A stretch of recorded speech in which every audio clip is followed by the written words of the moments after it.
नमस्कार दोस्तों, आपका स्वागत है आपके अपने चैनल व्रत की महिमा में। आज हम सुनेंगे एक ऐसी पावन कथा जो भक्ति, साहस और सत्य की विजय का प्रतीक है, होलिका दहन की व्रत कथा। यह कथा हमें यह सिखाती है कि बुराई कितनी भी शक्तिशाली क्यों न हो, जब भक्त का विश्वास अडिग हो तो स्वयं भगवान उसकी रक्षा के लिए प्रकट होते हैं। सतयुग में हिरण्यकश्यप नाम का एक अत्यंत पराक्रमी असुर राजा था। वह इतना शक्तिशाली था कि उसने स्वर्ग तक पर विजय प्राप्त कर ली थी। लेकिन वह भगवान विष्णु से घृणा करता था, क्योंकि भगवान ने उसके भाई हिरण्याक्ष का वध कर दिया था। अपने भाई की मृत्यु का प्रतिशोध लेने के लिए उसने कठोर तपस्या की, और जब ब्रह्मा जी प्रसन्न होकर प्रकट हुए तो उसने ऐसा वरदान मांगा जिससे उसे कोई मार न सके। न कोई मनुष्य, न कोई पशु, न दिन में, न रात में, न किसी अस्त्र शस्त्र से, न घर के अंदर, न बाहर, न आकाश में, न पृथ्वी पर। ब्रह्मा जी ने उसे ये वरदान दे दिया। इस वरदान के बाद हिरण्यकश्यप अहंकारी हो गया। उसने अपने राज्य में विष्णु भक्ति पर प्रतिबंध लगा दिया और स्वयं को ही भगवान मानने लगा। लेकिन भाग्य को कुछ और ही मंजूर था। हिरण्यकश्यप का पुत्र प्रहलाद भगवान विष्णु का परम भक्त था। जब हिरण्यकश्यप को यह पता चला तो वह आगबूला हो उठा। उसने प्रहलाद को समझाने की बहुत कोशिश की, मगर भक्त बालक अपने विश्वास पर अड़िग रहा। हिरण्यकश्यप का क्रोध 7वें आसमान पर पहुंच गया और उसने प्रहलाद को यातनाएं देने का आदेश दिया।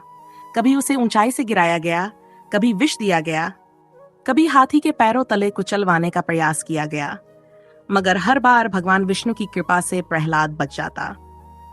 हिरण्यकश्यप को लगा कि अब एक अंतिम उपाय ही बचा है, अपनी बहन होलिका की सहायता लेना। होलिका को वरदान प्राप्त था कि अग्नि उसे जला नहीं सकती थी।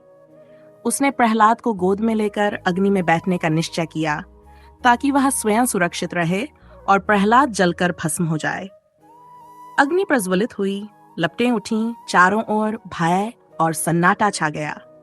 लेकिन तभी एक चमत्कार हुआ। भगवान विष्णु की कृपा से एक तेज आंधी चली और होलिका के शरीर से उसका वह दिव्य वस्त्र उड़कर प्रहलाद के शरीर से लिपट गया। देखते ही देखते होलिका जलकर राख हो गई और प्रहलाद सुरक्षित बाहर आ गया। नगरवासियों ने यह देखकर आनंद से जय जयकार किया। तभी से यह दिन होलिका दहन के रूप में मनाया जाने लगा, बुराई के अंत और अच्छाई की विजय के प्रतीक के रूप में। लेकिन हिरण्यकश्यप अब और भी क्रोधित हो चुका था। उसने प्रहलाद को पकड़कर राजमहल के एक विशाल खंभे से बांध दिया और गर्ज कर पूछा, कहाँ है तेरा विष्णु?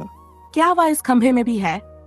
प्रहलाद ने निडर होकर उत्तर दिया, हाँ, वह कण कण में समाया है। हिरण्यकश्यप ने अपने क्रोध में भरकर अपनी गदा से खंभे पर प्रहार किया।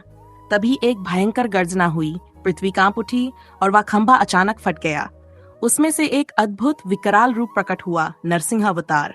न वह पूरी तरह मनुष्य थे, न पूरी तरह पशु।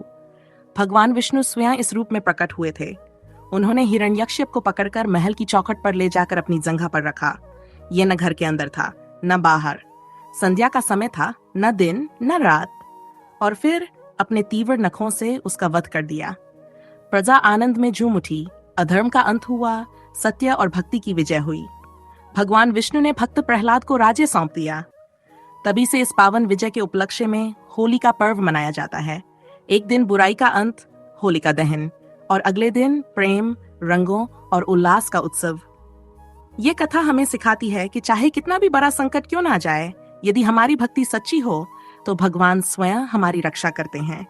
बुराई का अंत निश्चित है और सत्य की हमेशा विजय होती है। तो दोस्तों, आपको ये कथा कैसी लगी? अगर आपको ये कथा पसंद आई तो वीडियो को लाइक करें, अपने विचार कमेंट में बताएं और चैनल को सब्सक्राइब करें। फिर मिलेंगे एक और पावन व्रत कथा के साथ। जय श्री हरि।